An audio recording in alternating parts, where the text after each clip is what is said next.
Hello friends, இன்றைக்கி நம்ம பார்க்குறது எல்லாமே நம்ம சேனலில் சப்பாத்தி, பூரி இந்த மாதிரி ஐட்டத்துக்கு செய்யக்கூடிய அதுக்கு வேணுங்கிற டிப்ஸ் தான் நம்ம இன்றைக்கி பார்க்குறோங்க. ஃபஸ்ட்டு பார்க்குறது வந்து கிரேவிக்கு நம்ம வந்து இந்த பன்னீர் பட்டர் மசாலாவோ இல்லை சென்னா கிரேவி எது செய்கிறந்தாலும் நீங்கள் இந்த மாதிரி நீங்கள் வெங்காயம் தக்காளி வதக்கும் போது சரி அளவு போட்டுக்கோங்க. வெங்காயம் தக்காளி ரெண்டுமே, அப்போ தான் அந்த டேஸ்ட்டு ரொம்ப நல்லாயிருக்கும். அதே மாதிரி ஒரு 4-5 முந்திரி பருப்பையும் அதோட சேர்த்து வந்து நல்லா இந்த மாதிரி வதக்கி எடுத்துக்கோங்க. அது வந்து கிரேவிக்கு ரொம்ப நல்லாயிருக்குங்க.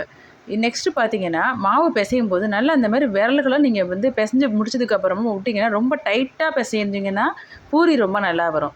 நல்லா லூஸாக பிசைஞ்சிருந்தீங்கன்னா, நம்ம கையை விட்ட உடனே நல்லா உள்ளே இறங்குது பாருங்கள் மாவு உள்ள. இந்த மாதிரி ஒரு சாஃப்ட் கன்சிஸ்டன்சியில் நீங்கள் பிசைஞ்சிங்கன்னா சப்பாத்தி ரொம்ப நல்லா வரும். அதே மாதிரி பூரிக்கு வந்து ஒரு ஸ்பூன் சர்க்கரை போட்டு பிசைஞ்சு பாருங்கள்.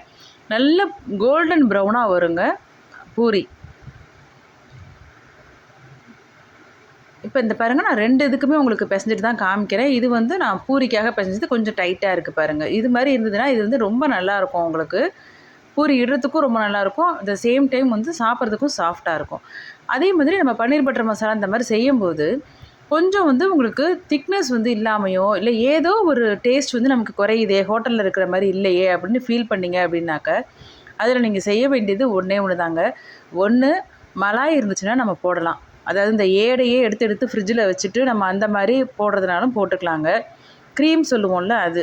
அது கடைகள்லேயும் கிடைக்கிது. உங்களால் அது மாதிரி வாங்கிட்டு வந்து போட முடியல அர்ஜென்ட்டுக்கு, இல்லை அது ஆனால் நமக்கு ஹோட்டலில் இருக்கிற அளவுக்கு அந்த ஒரு கன்சிஸ்டன்சி வரல அப்படின்னு ஃபீல் பண்ணிங்கன்னா, கார்ன்ஃப்ளவர் மாவு இருக்குல்ல, அதை வந்து ஒரு 2 டீஸ்பூன் நம்ம இப்போ எடுத்துருக்கிற அளவு பார்த்திங்கன்னா, இப்போ நான் செஞ்சுருக்கிற குவான்டிட்டி வந்து ஒரு 400 கிராம் இருக்குன்னு வச்சுக்கோங்களேன், இல்லை ஒரு 1/2 கிலோ இருக்குன்னு வச்சுக்கோங்களேன்.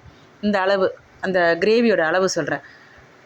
அது மாதிரி இருந்ததுன்னா நம்ம ஒரு 2லேருந்து 3 டீஸ்பூன் வந்து கார்ன்ஃப்ளவர் மாவு கலந்து தண்ணியில் கரைச்சிட்டு, அதை நீங்கள் இந்த மாதிரி கடைசியில் முடிய போடுறதுக்கு ஒரு 5 நிமிஷம் முன்னாடி, இறக்கிறதுக்கு ஒரு 5 மினிட்ஸ் முன்னாடி வந்து நீங்கள் இந்த மாதிரி போட்டுட்டு நல்லா ஒரு 2 கிண்டு கிண்டிட்டு நல்லா கொதிக்க வச்சு நீங்கள் இறக்கி பாருங்கள். நல்ல ஒரு திக்னஸும் ஆனால் டேஸ்ட்டில் எந்த மாறுபாடும் இருக்காதுங்க. ரொம்ப நல்லாயிருக்கும். அதே மாதிரி கிரேவி வந்து இந்த மாதிரி நல்லா ரெட்டிஷ் கலராக வர்றதுக்கு காஷ்மீரி சில்லி யூஸ் பண்ணுங்கள் அந்த பவுட்ரு. இன்னொன்று, நம்ம நாட்டு தக்காளி யூஸ் பண்ணுறத விட இந்த மாதிரி பெங்களூர் தக்காளின்னு சொல்லுவோம்ல, நவீன் தக்காளின்னு சில இடங்களில் சொல்லுவோம்.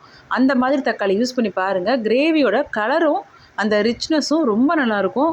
அதே மாதிரி ரொம்ப புளிப்பு இருக்காது. ரொம்ப நல்லாயிருக்கும் டேஸ்ட்டு. நீங்கள் ட்ரை பண்ணி பாருங்கள். பிடிச்சிருந்தா நம்ம சேனலை சப்ஸ்கிரைப் பண்ணிக்கோங்க ஃப்ரெண்ட்ஸ். அடுத்த டிப்ஸ்க்கு போயிடலாம். இப்போ இந்த டிப்ஸ் பார்த்தீங்கன்னா, கோதுமை மாவு நம்ம அந்த மாதிரி நிறைய வாங்கிட்டு நீங்கள் ஸ்டோர் பண்ணி வைக்கிறீங்கன்னு வச்சுக்கோங்களேன். அது வந்து ஒரு 2, 3 மாதம் ஆகும். நம்ம அடிக்கடி செய்ய மாட்டோம். வீக்லி ஒன்ஸ் தாங்க செய்வோம். எங்களுக்கு ஒரு 2, 3 மாதம் வரும். நாங்கள் 1 கிலோ 2 கிலோ வாங்கினாலே அப்படிங்கிறவங்க, நீங்கள் அதில் ஒரு பிரிஞ்சி இலையை போட்டு வச்சுருங்க. அது வந்து உங்களுக்கு வண்டு வராமல் ரொம்ப நாளைக்கு வந்து நல்லா இருக்குங்க. நீங்கள் இந்த மாதிரி ஸ்டோர் பண்ணி வைக்கிறவங்களா இருந்தீங்கன்னா இந்த மாதிரி ட்ரை பண்ணி பாருங்கள். இதெல்லாம் உங்களுக்கு ஒர்க் அவுட் ஆகுது பார்த்துட்டு அப்படின்னாக்க பிடிச்சிருந்தா நம்ம சேனலை சப்ஸ்கிரைப் பண்ணிக்கோங்க. நெக்ஸ்ட்டு வந்து எப்போயாவது நம்ம கொஞ்சம் எக்ஸஸாக மாவு பிசைஞ்சிருவோம்ல, அப்போ நீங்கள் ஃப்ரிட்ஜில் ஸ்டோர் பண்ணி வைக்கும்போது ஒரு மாதிரி மேல் புறம் கருப்பாக போயிடும்ல, அந்த மாதிரி வராமல் இருக்கிறதுக்கு இந்த மாதிரி நல்லா வந்து காற்று போகாத மாதிரி மாவை வந்து நல்லா ஃபுல்லாக ஸ்ப்ரெட் பண்ண மாதிரி அந்த டப்பாவில் போட்டு வச்சுக்கோங்க, ஏர்டைட் டப்பாவில். இன்னொரு டிப் பார்த்திங்கன்னா, வேணும்னா நம்ம வந்து எண்ணெய் வந்து 1 டீஸ்பூன் கிட்ட மேலே போட்டு நல்லா தடவிட்டு வச்சு பாருங்கள். மேல் மாவு வந்து கருத்தெல்லாம் போகாதுங்க. ஒரு 2-3 டேஸ்க்குள்ள நம்ம எடுத்து யூஸ் பண்ணுற மாதிரி இருந்துச்சுனாக்கா நல்லா அப்படியே வச்சது வச்ச மாதிரியே இருக்கும். ட்ரை பண்ணி பாருங்கள். பிடிச்சிருந்தா நம்ம சேனலை சப்ஸ்கிரைப் பண்ணிக்கோங்க, லைக் பண்ணுங்கள், ஷேர் பண்ணுங்கள்.